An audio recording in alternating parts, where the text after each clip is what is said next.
Entrevista com Dávila. A segurança pública é o tema que mais preocupa o brasileiro. O medo de ser roubado aterroriza as pessoas que transitam pelas cidades do país. O crime organizado controla parte do território nacional, impondo suas regras e leis e ganhando dinheiro, poder e influência com negócios ilícitos, como é o caso do tráfico de drogas, armas e lavagem de dinheiro, e negócios lícitos, como é o caso de combustível, bets, setor imobiliário e transporte.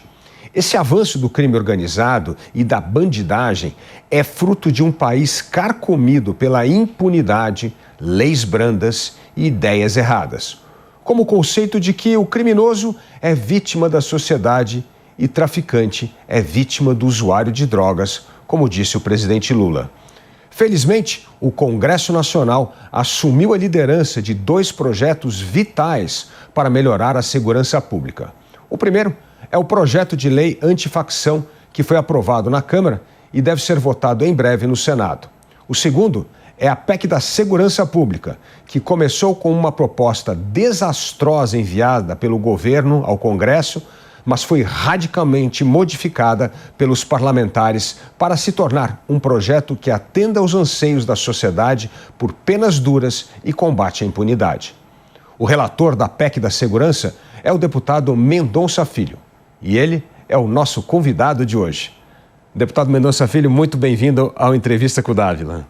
Prazer estar com você, Felipe, e estou à sua disposição.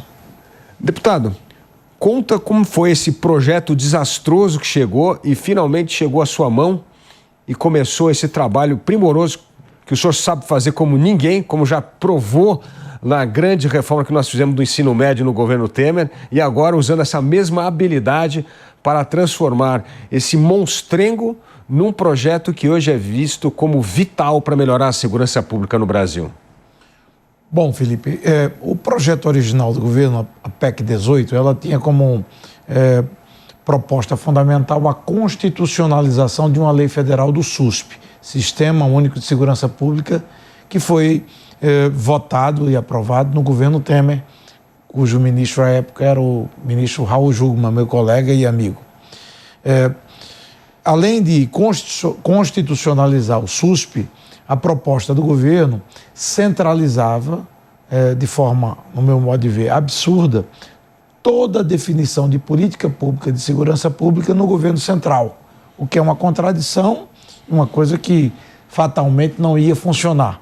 Qualquer país continental do mundo que você possa avaliar, Estados Unidos, Canadá, Austrália, qualquer federação como a Alemanha, eles têm como prática política de segurança pública descentralizada, ou seja, a União cuida de aspectos da tráfico internacional de drogas, combate ao crime organizado em alta escala, máfias, terrorismo e o policiamento no dia a dia, o crime comum, o crime organizado de localização específica, geográfica, estadual, deve ser competência dos estados, ou no máximo dos municípios, ou compartilhamento de ambos. Então, todo erro do governo foi no sentido de que se vendeu uma proposta que era uma proposta revolucionária, o título é muito bom, PEC da Segurança, mas na prática ela andava na contramão, centralizava de forma excessiva na União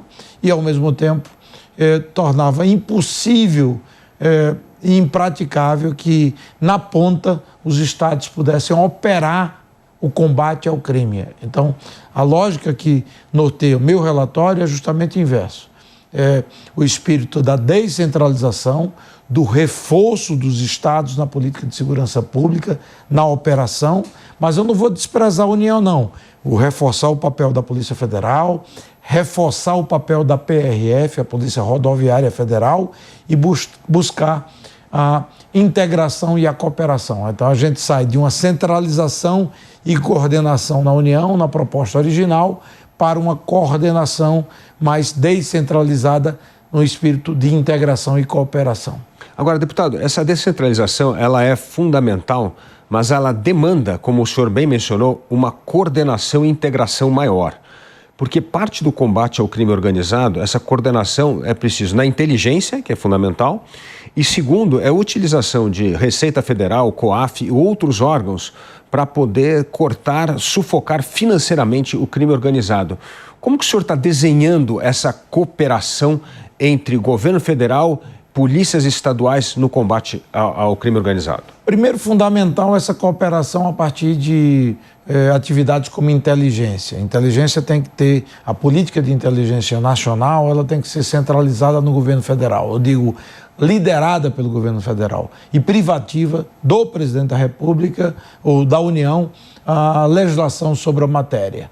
E, ao mesmo tempo, integrar as unidades de inteligência, tanto do governo central, por meio da ABIN e Polícia Federal, e, eventualmente, cooperação de agências e polícias importantes como PRF, órgãos ambientais como IBAMA, pode cooperar e deve cooperar no combate à venda de madeira ilegal, a desmatamento ilegal, etc.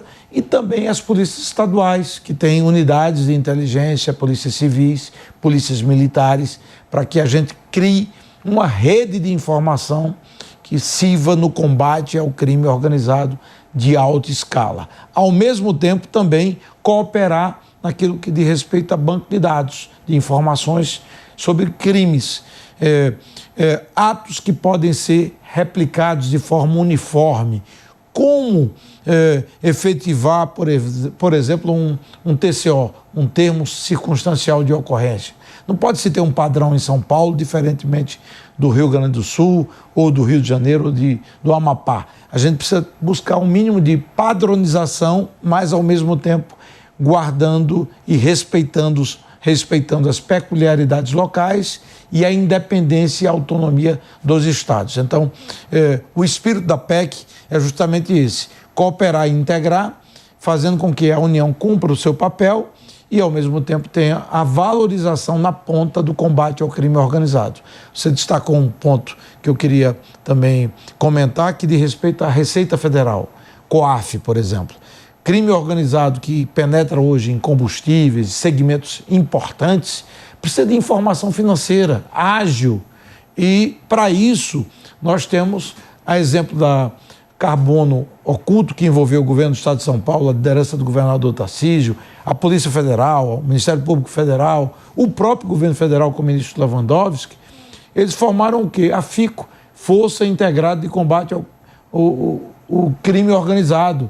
Nós vamos constitucionalizar a possibilidade de formação de FICOS do ponto de vista governamental, ou seja, entre governos, governo federal, governo estadual, entre governos estaduais ou mesmo entre instituições. Então, ela será interoperacional e intergovernamental para que você possa ter mais flexibilidade e capacidade de operar contra esse crime organizado que ganha escala, força e que penetra destruindo a nossa economia, ganhando escala de competitividade por meio do crime, o que tem que ser combatido, e ao mesmo tempo destruindo vidas e cometendo todo tipo de atrocidades, como acompanhamos em vários aspectos do crime de alta escala no Brasil. Agora, deputado Mendonça Filho, como quebrar o que eu chamo do lado cioso do corporativismo desses órgãos de justiça? Vou dar um exemplo aqui. Por exemplo, em São Paulo temos uma promotoria como o Licongaquia, que é um espetáculo no combate ao crime organizado, que tem muita inteligência. Mas, por exemplo, se a Polícia Federal está investigando alguma coisa do PCC que está ligado a São Paulo, aí a Polícia Federal fala, não, isso aqui é federal, não posso compartilhar essa informação. Como é que isso vai acontecer na prática, para isso não se tornar esses feudos que atrapalham? Aqui em São Paulo mesmo foi o governador que conseguiu quebrar o feudo da Polícia Civil e Militar, que não queriam compartilhar dados. Senão não teria saído a Muralha Paulista, que é a política fundamental de segurança pública. Como é que a gente vai fazer isso a nível federal?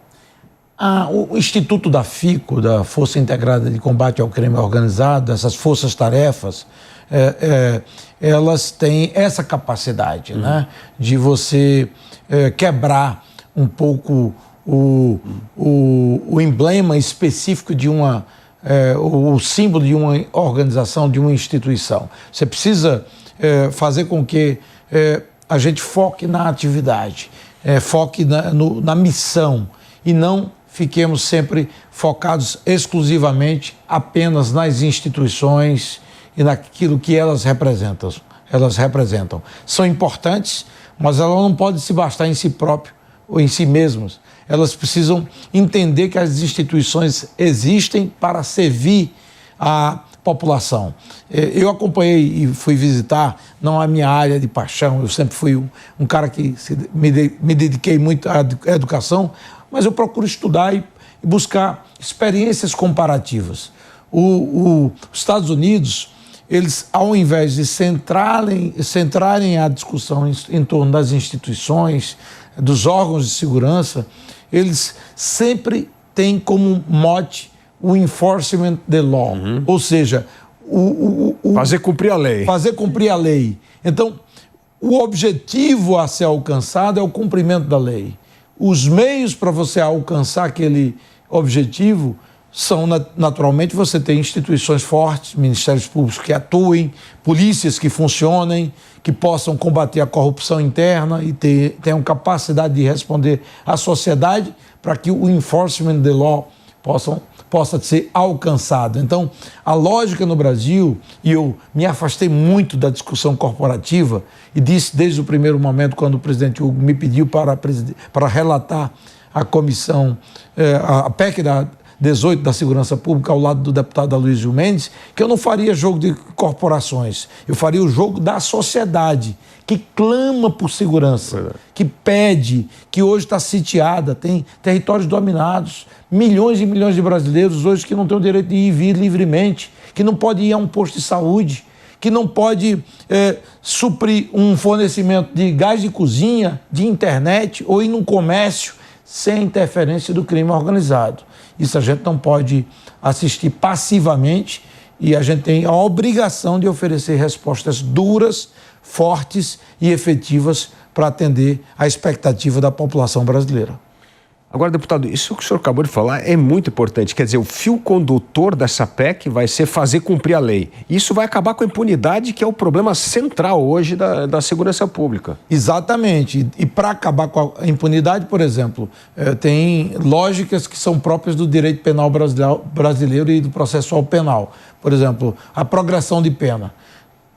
No mundo externo, quando você fala, na Europa, nos Estados Unidos, falar em progressão de pena, ninguém entende. Você tem, no máximo, a condicional. Você é condenado a 20 anos de cadeia e pode ter uma liberdade condicional, ou seja, cumprindo certos requisitos que o juiz vai impor, você fica em liberdade condicional. E se descumprir qualquer um daqueles requisitos, você volta para cumprir em regime fechado. No Brasil, não. Tudo se faz para liberar o preso, para deixar o apenado em liberdade, tendo em vista a visão de que o desencarceramento é a melhor medida. Eu acho que quem comete crime violento contra a vida e faccionado, principalmente, tem que pagar pelo crime, tem que cumprir pena longa. No Brasil, o sujeito é condenado a 20 anos de cadeia porque cometeu um latrocínio, com 4 anos está em liberdade. Isso é um tapa na cara da sociedade. Então, eu estou introduzindo na PEC, na nossa proposta, no nosso relatório, o princípio de que a progressão de regime para faccionado e líderes de organização faccionada pode ser zero. Zero progressão de regime. Cumprir integralmente a pena. Cumprir integralmente a pena. O criminoso só entende isso se, porventura, ele enxergar que o custo-benefício da pena ele é desfavorável. Se, porventura, ele entender que vale a pena ele praticar um ato criminoso, evidentemente ele vai continuar praticando. Não é, isso não é o que eu estou dizendo, não. Isso já foi motivo até de um prêmio Nobel de Economia que estudou a economia do crime. O Gary Becker, né? Exatamente. Ele faz esse tipo de avaliação e fez essa avaliação histórica e que mudou muitas vezes a ciência criminal a partir de um estudo econômico. Então o criminoso tem que entender que o crime não pode compensar. Infelizmente, no Brasil, na realidade atual, a gente tem o ato criminoso compensando sempre em desfavor da sociedade. E vamos introduzir, estamos introduzindo no texto constitucional, num dispositivo dos direitos fundamentais, algo novo. A gente sempre entendeu o respeito aos direitos humanos como o direito dos presos. Eu acho que todo ser humano merece os seus direitos essenciais, básicos, sendo respeitados. Mas a gente nunca viu o direito da vítima. E o direito da vítima à justiça. Se ele é vítima de uma violência, o preso tem que ser condenado para que ele possa ser compensado, pelo menos com a satisfação que o Estado tem que dar a ele, de que quem cometeu o crime contra ele foi preso, condenado e cumprirá a pena na integralidade, se possível. Deputado, o senhor já mencionou aqui duas coisas fundamentais. Primeiro, respeitar o federalismo brasileiro, a independência das polícias estaduais e aumentar a coordenação e não centralização como havia na proposta original. Segunda coisa, acabar com a progressão de pena para crime faccionados, crime hediondos e tal. Então, muito bom. Terceiro ponto, que também causa revolta na população, é a audiência de custódia. Tem ladrão de celular que já foi preso 30, 40 vezes e é solto. O senhor está endereçando essa limitação também de audiência de custódia com crimes recorrentes? Bom, a audiência de custódia, ela é realmente uma tragédia como ela é aplicada hoje no Brasil. É aquela apresentação de quem cometeu o crime para uma primeira audiência ao juiz e, evidentemente, que isso enseja uma porta rotatória. O sujeito vai para a audiência de custódia e é prontamente liberado. Eu fiquei realmente revoltado de um crime recente em São Bento do Una, no interior de Pernambuco. Uma jovem de 26 anos, grávida, foi assassinada brutalmente a marteladas e na audiência de custódia ela foi liberada. Gerou uma revolta terrível e terminou a própria justiça revertendo a liberdade que tinha sido concedida ao criminoso e prendendo ele na sequência. Mas esse tipo de coisa revolta a população. Sim. Não é uma medida de ordem constitucional. A gente está avaliando, inclusive no texto, a possibilidade da reiteração delitiva. Porque quando você fala de reiteração de algo que você já tenha sido condenado, como o fluxo para levar alguém a uma condenação no Brasil é longuíssimo, é difícil você comprovar que aquele cidadão já tem um crime, inscrito, e que ele já pagou por um crime. Mas a reiteração delitiva é uma coisa muito frequente e aí é que você tem que atacar. Aquele episódio lamentável, aquele fato terrível também de um crime que repercutiu nacionalmente, de um ciclista que estava no Parque do Povo aqui em São Paulo e pedalando, parou para usar o celular, foi assaltado, o cara levou o celular dele e ainda deu um tiro nele, o matou. Uma coisa jovem ainda, uma pessoa em pleno vigor de vida, assassinado por um celular. Pois bem, o criminoso já tinha sido preso várias vezes. Se a gente tiver o princípio da reiteração delitiva, numa segunda reiteração de um delito, por menor que seja, na audiência de custódia tem que se ter uma posição mais dura por parte da Justiça.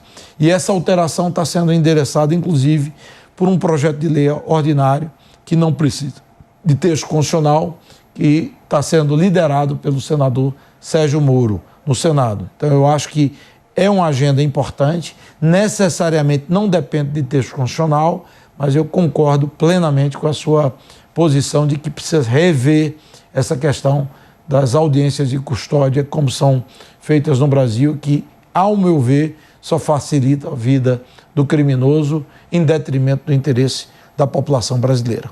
Deputado, o senhor disse que estudou várias referências internacionais para mergulhar na nossa PEC da segurança. A Itália tem uma lei antimáfia muito boa e uma das coisas fundamentais dessa lei antimáfia é a criação de um departamento, um órgão independente de investigação especificamente endereçado ao crime organizado. Essa proposta chegou a ser ventilada, mas teve muita resistência da Polícia Federal. O senhor pretende criar algum departamento antimáfia nessa área da investigação? Porque isso me parece fundamental para crimes de faccionados. Bom, Dávila, eu concordo com você com a avaliação crítica de que esse assunto merece endereçamento e merece um tratamento duro e firme. A própria legislação de antifacção, que foi muito bem relatada pelo ex-secretário e atual deputado Derrite, meu colega, foi melhorado substancialmente o texto na sua proposta legislativa e que se encontra aí em fase final do Senado, é algo muito na direção correta, muito positivo e na direção correta. A proposta de uma agência antimáfia foi nos levada pelo procurador Gaquia. Lincoln Gaquia, que é um personagem, eu diria, respeitável demais e um dedicado servidor público em defesa da segurança e da justiça. Ocorre o seguinte, se eu introduzisse uma discussão como essa, eu ia ficar na discussão das corporações e das instituições, que foi justamente o propósito que eu quis, eu diria, fugir. Como o Brasil, diferentemente de outros países, tem uma tradição de quando você centraliza a discussão institucional e corporativa dos órgãos, você esquece a ponta, eu preferi fazer com que o nosso encaminhamento se desse na coerência do interesse da entrega. Ou seja, mais importante do que ter uma agência antimáfia e a posição do diretor-geral da Polícia Federal, o delegado Andrei, é no sentido de reforçar o papel da Polícia Federal no combate a essas facções e essas máfias, evidentemente que eu preferi não criar uma novidade que pudesse atrapalhar o esforço que está sendo feito. Para mim, não, eu repetiria até a frase do Deng Xiaoping, não importa a cor do gato, importa que ele casse e como o rato. Nesse caso, o que importa é que a gente possa atacar as facções, as máfias, fortalecendo a Polícia Federal, os Ministérios Públicos federais e estaduais, para que a gente possa ter efetividade no combate ao crime organizado de alta escala, que está tomando, infelizmente, proporções absurdas na realidade econômica e social do país. Como o senhor bem disse, fazer cumprir a lei e evitar que se discuta o papel das corporações. Agora, um ponto importante para fazer cumprir a lei e combater a impunidade, a PEC está olhando para algum aspecto específico da justiça e promotoria? Sim, também, né? Mas no aspecto que diz respeito à atribuição do Parlamento, do Congresso Nacional, né?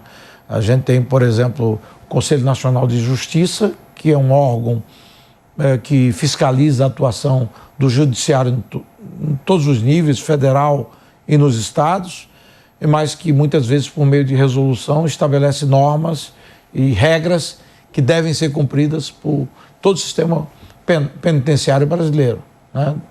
E que, para mim, é uma invasão de competência do legislativo. Inclusive, normas absurdas, como, por exemplo, aqui, se tiver um apenado cumprindo pena com tornozeleira eletrônica e deveria estar em prisão domiciliar, ele sai de casa, vai para o centro de São Paulo ou de qualquer cidade do Brasil, ele não pode ser preso, não pode ser identificado, pedida a identificação dele, não pode ser preso por um policial militar. Pois bem, essa norma existe. Eu fui alertado pelo comandante da Polícia Militar de Pernambuco, Coronel Torres, e achei um absurdo. Ele disse, deputado, por favor, nos socorra.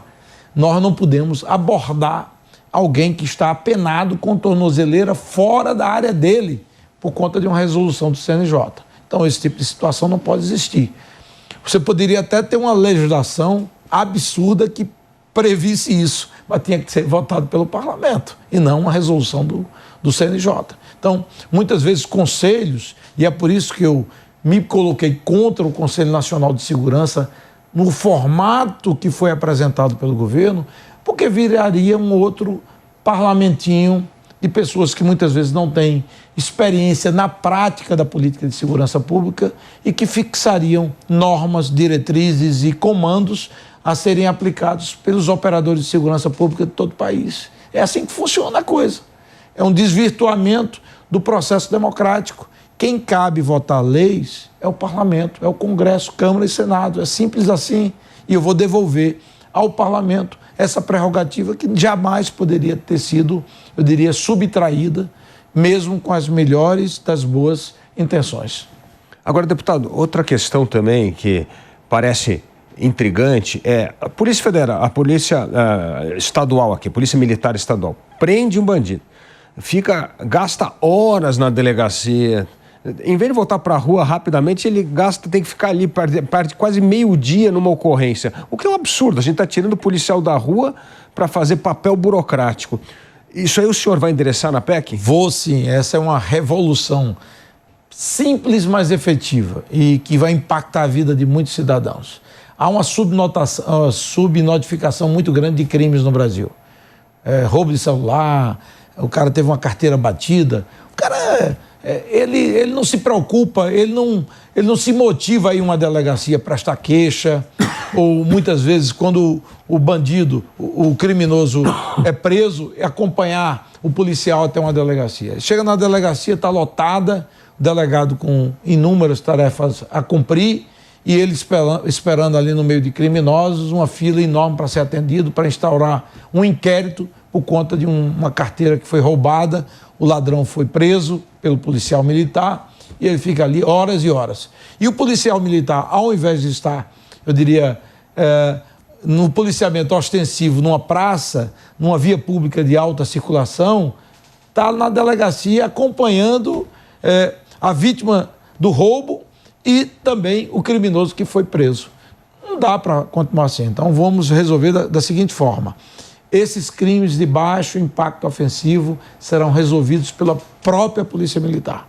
Ela vai autuar, lavrar um termo circunstancial de ocorrência e remeter diretamente para a Justiça, para que a gente evite esse longo caminho até uma delegacia de polícia, abarrotando a delegacia com crimes de menor impacto, simplificando a vida do cidadão e, evidentemente, resolvendo uma série de problemas que afetam o dia a dia de quem circula nas vias públicas da cidade, uma situação de conflito pequeno, alguém que foi preso com alto teor alcoólico, que também não precisa ser levado para uma delegacia, pode lavrar o auto também na própria operação pela Polícia Militar, ou um PRF, o Policial Rodoviário Federal, que também prende alguém que circule dirigindo com alto teor de álcool numa rodovia federal, terá o mesmo tratamento, não tendo que se deslocar para uma delegacia de polícia para esperar horas, deixando a rodovia sem patrulhamento. Então, são coisas simples, mas que terão impactos efetivos na vida do cidadão e colocando a Polícia Judiciária para atuar na investigação e no combate ao crime de maior potencial ofensivo e que impacta ainda mais negativamente em desfavor da sociedade brasileira. Deputado, quando essa PEC deve ser votada?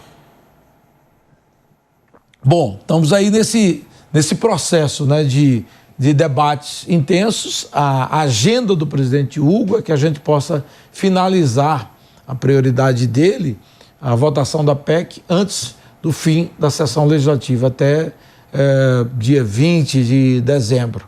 Eu estou pronto para defender a proposta, as alterações que foram feitas no texto. É lógico que a gente tem que ficar sempre aberto a outras contribuições, esperando apenas os desdobramentos do processo legislativo na Câmara e espero que tenha também uma tramitação rápida no Senado Federal. Ou seja, a conversa com o presidente da Câmara, Hugo Mota, é que nós podemos ter essa PEC aprovada até o final do ano legislativo, no dia 20 de dezembro. Exatamente. A decisão do presidente Hugo foi nesse sentido. A prioridade dele foi para a pauta de segurança pública e, evidentemente, que nós estamos dedicados para que a gente possa entregar o texto aprovado até o final desse ano legislativo. Deputado, o senhor é muito conhecido por essa habilidade de conversar com todo mundo, reunir opiniões. Isto já é uma forma também de articular politicamente para atenuar um pouco a resistência à PEC? Sim, Felipe. Eu acho que, na verdade, a boa conversa, eu acho que é o grande instrumento da política, né? A política hoje está muito, eu diria, polarizada e esse é um contexto até internacional, mas a gente tem que buscar sempre, quando tem interesse público envolvido, situações que afetam milhões de brasileiros, a convergência em torno de propostas que possam reunir o interesse brasileiro, né? Eu poderia até ter adotado uma posição de radicalização política. A gente está nas vésperas de entrarmos no ano eleitoral, mas eu digo sempre que uma proposta que altera o arcabouço constitucional de segurança pública do país não pode ser uma proposta eleitoreira, né? Eleitoreira, de interesses menores, de ideológicos. Por mais que eu tenha a minha linha filosófica e ideológica, eu defendo aquilo que acredito, mas eu sempre exerci as minhas funções como legislador, como membro do executivo, baseando as atividades, as propostas em evidências técnicas, científicas, experiências internacionais, as melhores práticas, para que você possa oferecer políticas públicas transformadoras. E o diálogo e evidências desmontam dogmas, desmontam falsas verdades que muitas vezes são ditas. Então, quando você confronta com argumentos sérios e com consistência, você consegue superar resistências, convencer as pessoas e convencer o próprio parlamento de que aquele é um bom caminho. Por isso, eu estou muito otimista de que a proposta será aprovada com grande maioria e em breve será uma nova contribuição em favor do combate à violência no Brasil. Não será solução mágica, eu não vendo, eu digo sempre, terreno na lua, não tenho a bala de prática. Segurança pública é uma área que envolve múltiplos fatores. Ninguém vai resolver esse problema de décadas em apenas um ato, uma medida ou uma proposta legislativa. Mas o passo que será dado será um passo consistente na direção correta para que outros possam contribuir na mesma direção. Bom, o senhor vai ganhar uma medalha, porque conseguiu enfrentar os dois assuntos mais complicados. Como ministro, a questão da reforma do ensino médio, que é contra esse corporativismo da educação. E agora, segurança pública contra outro lugar que tem uma enorme resistência também de se aprovar medidas, penas duras, como a sociedade quer. Então, passando esses dois testes, mostra que política baseada em dado e evidência e bem conversada acaba se tornando em voto e aprovação dessa medida, né? Agora, deputado, um ponto importante é, uma vez aprovada a PEC, como garantir que ela será cumprida? Eu vou aqui falar uma colocação que me preocupa muito. Nós aprovamos uma excelente reforma trabalhista. Só que boa parte da Justiça do Trabalho não cumpre a reforma trabalhista. E a gente continua judicializando a reforma trabalhista e voltamos a ter um passivo trabalhista igual a antes da reforma, simplesmente porque parte da justiça trabalhista não cumpre aquilo que o parlamento aprovou. Como é que nós vamos evitar esta armadilha na questão da PEC da segurança pública? Bom, primeiro tem uma diferença de hierarquia legal. No caso da reforma trabalhista foi uma legislação ordinária, ou seja, legislação comum. Eu acho um absurdo. A lei do SUSP, do Sistema Único de Segurança, era uma lei federal. No Brasil, a gente desmoraliza até lei federal, o que é uma demonstração da imaturidade em vários aspectos da nossa própria democracia. Aquela história que ficou até no jargão popular, lei que pega e lei que não pega. Isso, para mim, isso é ridículo e absurdo e mostra que a gente tem um caminho longo ainda a percorrer para que cada legislação seja cumprida. E é por isso que eu defendo com tanta ênfase aquilo que é deliberado pelo parlamento. Tem forças ocultas, muitas vezes, que corroem, que vão, eu diria, limando e de forma rasteira, contaminando e tirando aquela decisão política que é muito custosa. A reforma trabalhista, ela foi tirada em cima de muito suor, lágrimas e dificuldades, empenho político efetivo no governo do presidente Temer. E aí, de forma sorrateira, vão se buscando pareceres, decisões judiciais, e aí a justiça trabalhista vai, eu diria, tirando os méritos principais. A grande diferença do parlamento brasileiro para outros parlamentos do mundo é que o parlamento americano, o parlamento inglês, o parlamento alemão, francês, quando decide algo, é uma decisão do parlamento, que é a casa do povo, e a representação do Senado, no caso dos senadores. Eu defendo sempre isso, eu tenho dito muito ao presidente Hugo, quando eu discuto o papel do CNJ, de outros conselhos, no que diz respeito à política de segurança pública, não é querendo uma centralidade, não, porque a representação popular tem legitimidade do voto popular e ela precisa ser respeitada. Então, outras instituições e outros poderes devem ser respeitados, mas eles só podem ser respeitados se respeitarem também o parlamento. Nesse aspecto, eu espero que a gente possa retomar os valores da reforma trabalhista, como foi votada ainda no governo Temer, e fazer cumprir a legislação trabalhista.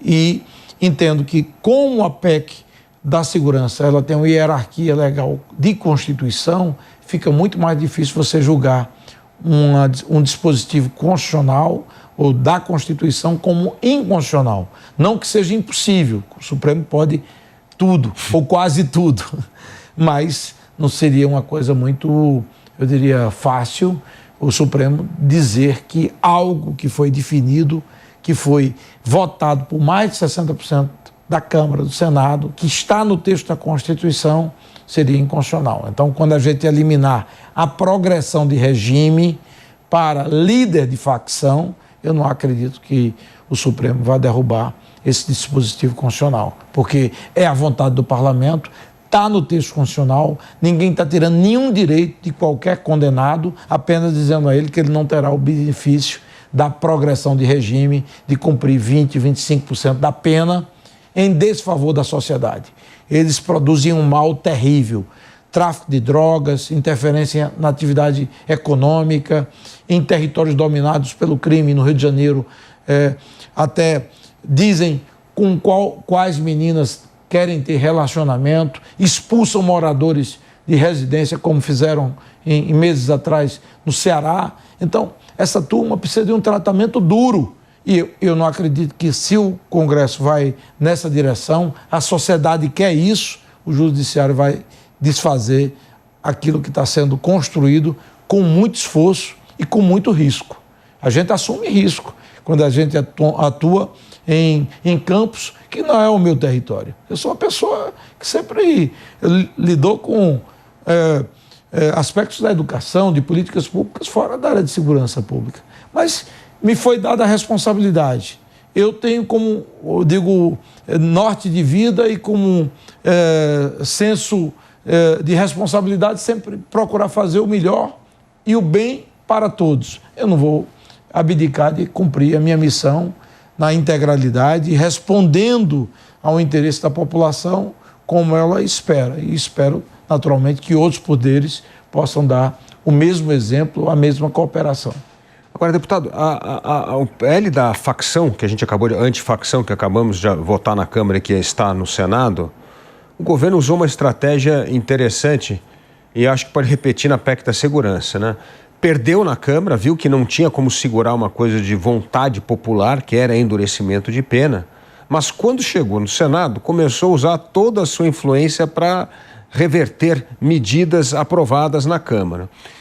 O senhor acha que pode correr o mesmo risco? Ou seja, como representante do povo, o deputado é mais favorável a esse endurecimento de pena, aprova a PEC da segurança, mas chega no Senado, o governo pressiona ali os senadores, aí começa a ter modificação. Como é que o senhor vê esse trâmite dentro do parlamento da PEC da segurança? Bom, eu acho que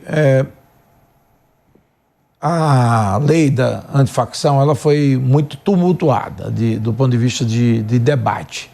Eu não vou aqui responsabilizar quem quer que seja, mas houve muita exploração política, houve uso político do poderio de comunicação do governo para, eu digo, antagonizar com outros setores dentro do parlamento, com o campo mais à direita. Então, houve uma luta mais aberta.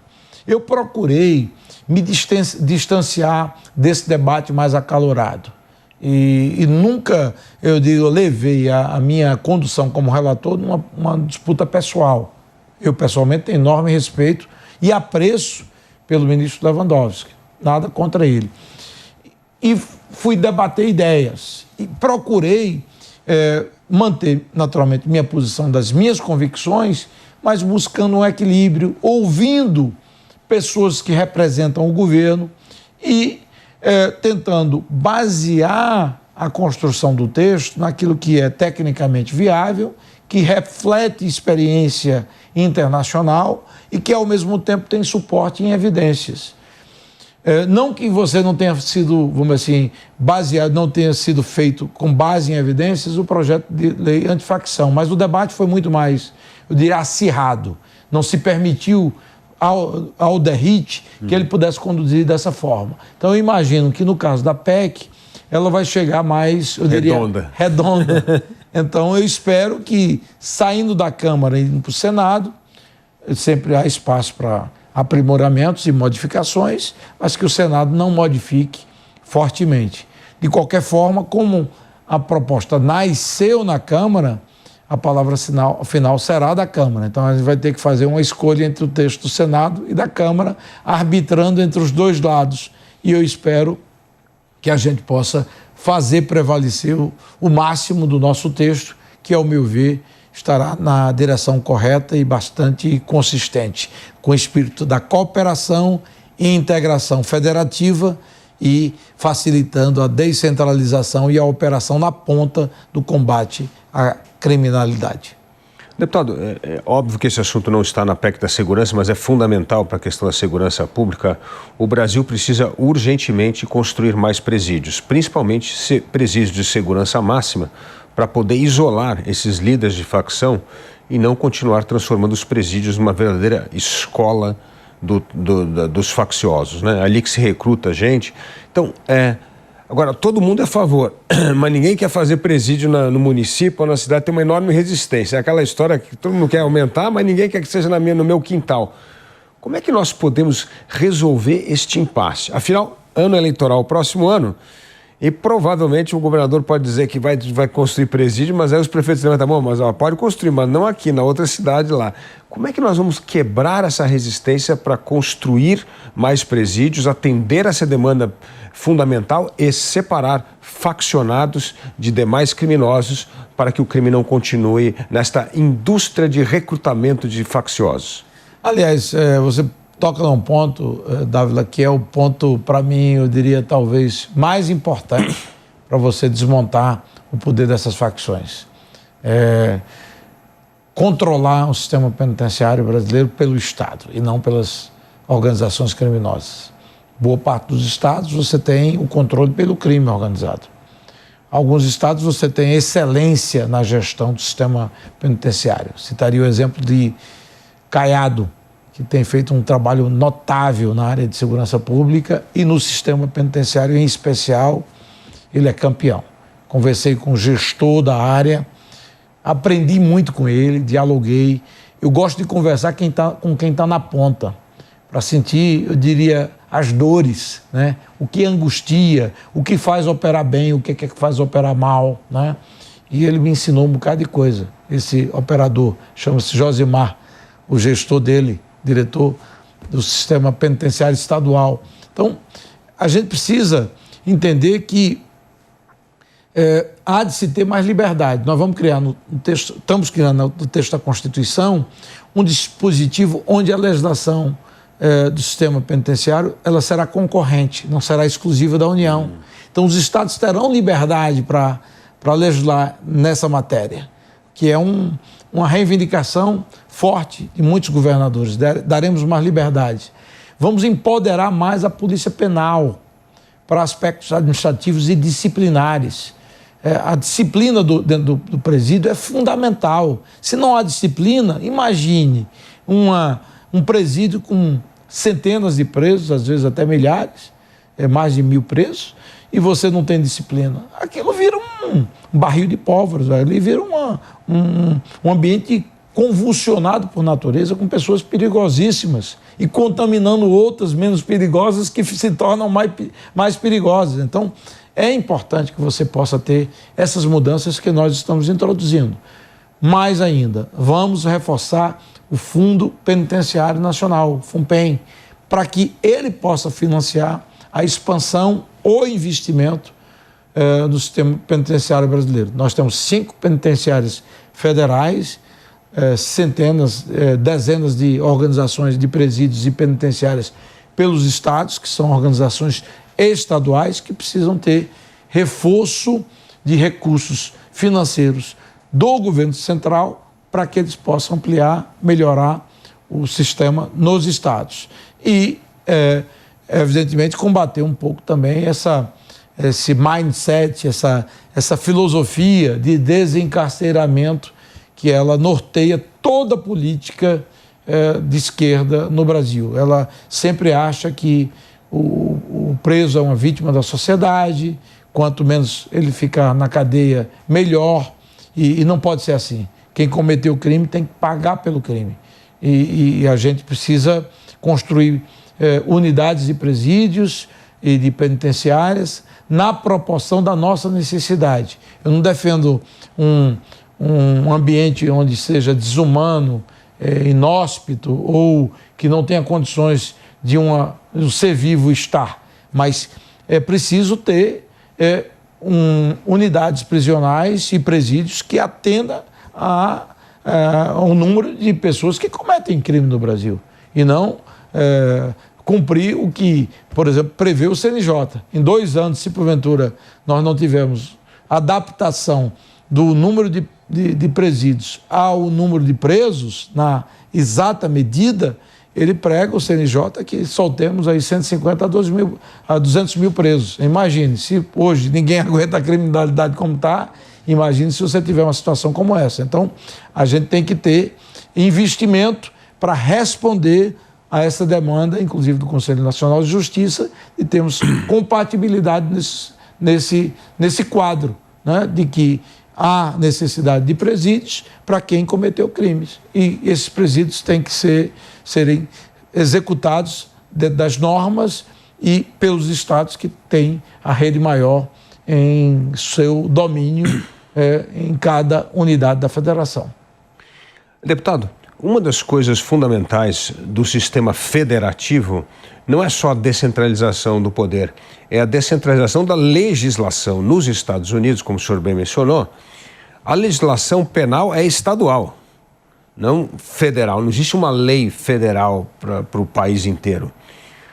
O senhor é a favor ou contempla mais autonomia na formulação de leis penais estaduais de acordo com a realidade de cada estado? Eu sou um federalista nato, né? Eu acho que o Brasil é uma falsa federação. Desde a origem da República, né, que a gente sempre tem uma mentalidade muito centralizadora, tudo depende de Brasília, e quanto mais você centraliza em Brasília, menos os problemas são, enfrentados com eficiência. Infelizmente, a gente ainda não entendeu isso, que descentralização, competências estaduais, proximidade com o eleitor, com o cidadão, eu diria, responde melhor às políticas públicas. Houve uma proposta do governador Ratinho, que é um dos governadores também que eu reputo de melhor qualidade e competência no Brasil, no sentido de que eu pudesse permitir, na PEC, legislação complementar na área de legislação penal e processual penal ou de cumprimento de execução penal.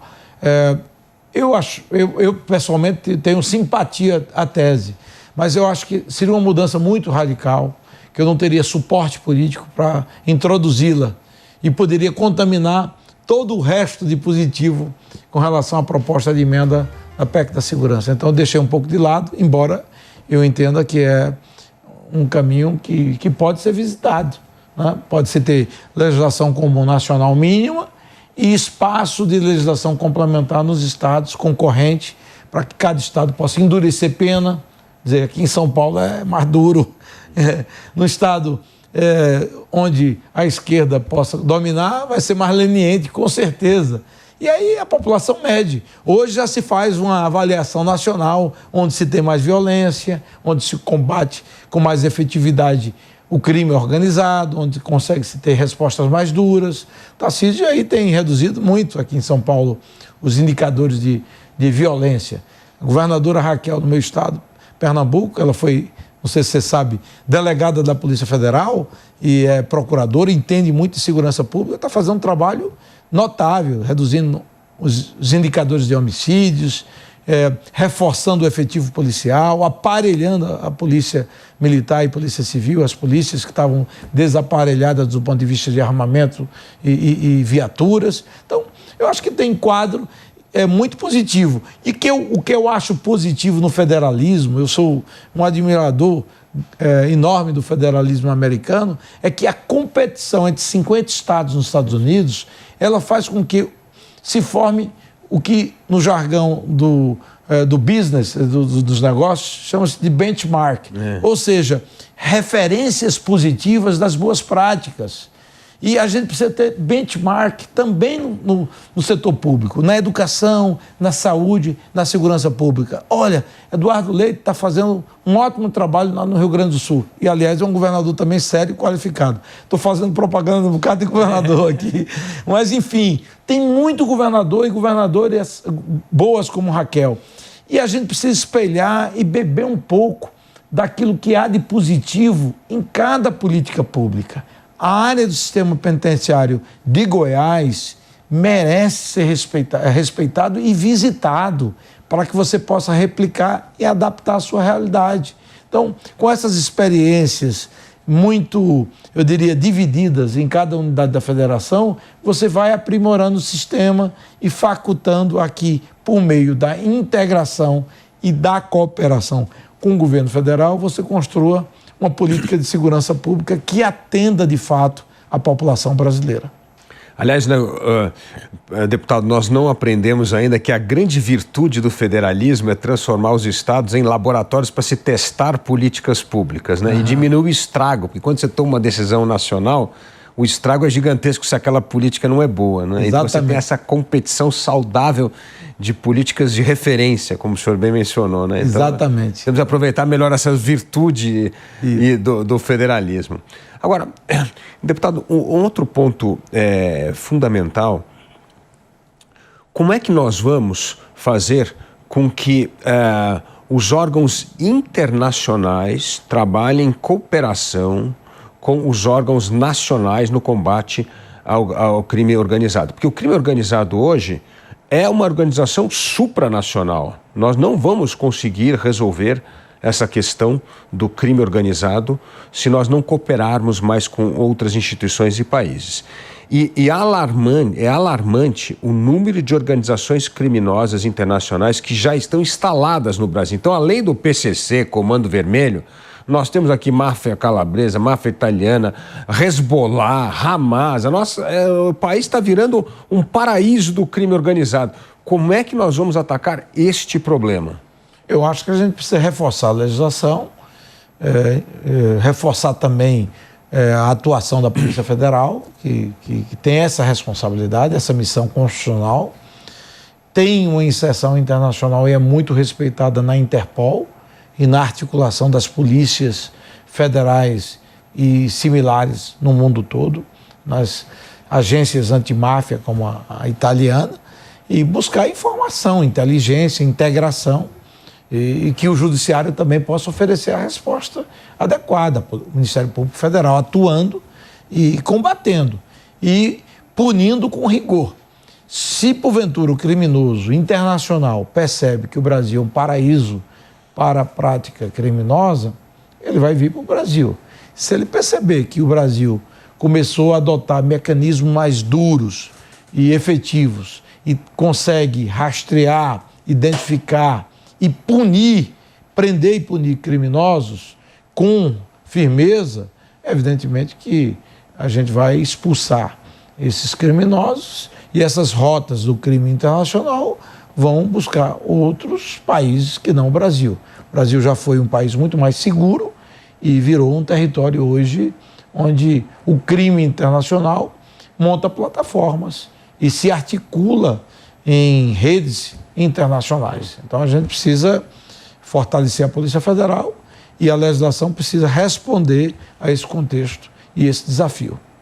Eu lhe fiz essa pergunta porque a semana passada a ABIN publicou um comunicado muito estranho, assim, que Cuidado com a soberania nacional. Agora que os Estados Unidos está combatendo o narcotráfico, isso pode ferir a nossa soberania nacional. O que é uma bobagem, porque no fundo nós temos é que aumentar a cooperação com todos os órgãos, né? Então, essa resistência muito de que compartilhar informação, deixar órgãos internacionais nos ajudar no combate ao crime organizado é, na verdade, uma forma de renunciar parte da soberania. Como é que a gente... Existem uns preconceitos ainda, né, deputado, que fica difícil combater organizações criminosas supranacionais com uma mentalidade tão estreita, né? E na prática nós já perdemos parte da nossa soberania para o crime. Quando você tem a Penha, o Morro do Alemão, no Rio de Janeiro, dominado com barricadas, onde o morador, para entrar, ele precisa se identificar. Se vai um estranho visitar um familiar naquelas comunidades, nas circunstâncias pré-operação lá no Rio de Janeiro, ele era impedido de entrar, ou ameaçado, ou até assassinado.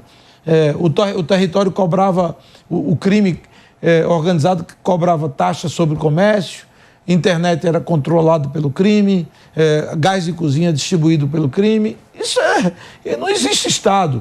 E o tribunal do crime também se fazia se faz cumprir em muitas comunidades pobres do Brasil. Então, soberania em muitas partes do Brasil já não existe. O que nós precisamos é retomar nossa soberania. Esses territórios que muitas vezes geram alertas, como, por exemplo, a Amazônia brasileira, ela já está completamente, eu diria, infiltrada e com forte penetração do crime organizado. Todo mundo sabe disso. Solimões, a Rota dos Solimões, com o aperto americano na Venezuela e no tráfico de drogas no Caribe. Não quero entrar nem no mérito dessa política do governo Trump. O que é que vai se fazer? Se vai se buscar a rota dos rios amazônicos saindo pela foz do Amazonas, ou seja, território brasileiro. Precisamos das Forças Armadas empoderadas, atuando, Polícia Federal sozinha, PRF, Polícia Militar do Amazonas e dos estados amazônicos, não vão dar conta do recado.